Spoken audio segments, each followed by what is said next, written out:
समझे? मुझे ये बताइए, अब आप इस बात से आप क्या समझे?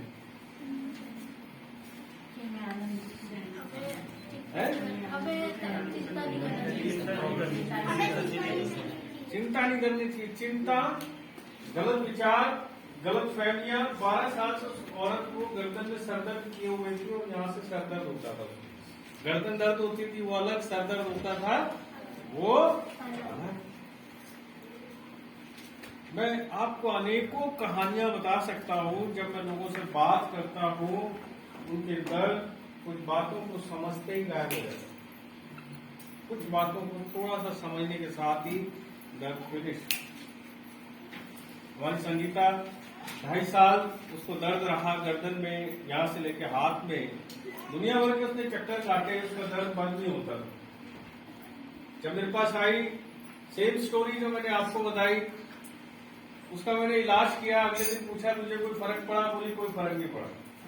दूसरे दिन फिर पूछा, कहली कोई फर्क नहीं पड़ा। तीसरे दिन उसके पिताजी भी थे, सेम आंसर। मैंने कहा कि तुम किसी बात की चिंता करते हो, तो उसके पिताजी ने सेम आंसर किया, खाते पीते घर के, हमें कोई चिंता नहीं। मैंने कहा कोई बात। लोग कई बार सच्चाई को ग्रहण नहीं करते हैं। बहुत बार देखा। प्रॉपर्टी की तरह हम जब कॉलेज में हॉस्टल में पढ़ते थे, 2 लड़के थे। 2 लड़के आपस में, लड़कों को पता है जोर आजमाइश की आदत होती है। तो एक ने बाजू मोड़ने से, अच्छा दर्द हो रहा है? पहले बोला नहीं। अरे मान ले ना, दर्द हो रहा है। दर्द हो रहा है। पुरुष वाला स्वभाव है, मर्दों वाला आदत है, दर्द नहीं हो रहा हमें। तो पूरे मुंह टेढ़ा हो गया। मैं देख रहा हूँ और बदल नहीं हो रहा है। दोनों पंजाब के थे, हॉस्टल में पंजाब के लिए सरदार थे। वो नहीं हो रहा है।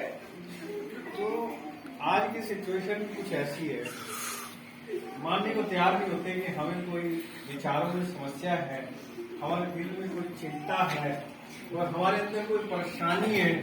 हम गहरे सोच विचार में डूबे हुए हैं, जिससे हम बाहर नहीं निकल पा रहे हैं। हमारे प्राण को फंदे में किसी ने डाल दिया है, हम समझ नहीं पा रहे हैं, हम मानने को तैयार नहीं होते। मैंने कहा जी कोई बात नहीं। चौथी बार जब वो आई, पिताजी नहीं थे इस बार, तो मैंने उससे पूछा, मैं उसको देख रहा था, मैं बड़ा परेशान। मैंने कहा हो नहीं सकता कि मैं 3 बार किसी को हाथ लगाऊं और 3 बार हाथ लगाने के बाद उसको 19-20 का भी फर्क ना पड़े, ये संभव नहीं है। मैंने कहा कोई ना कोई गड़बड़ जरूर है। मैं उसको देख रहा था। मेरे मन में पवित्र आत्मा ने कहा ये किसी बात से डरती है। तो मैंने छूटते उससे कहा तुम किसी बात से डरती हो? फूट के झरझर करके रोने लगी।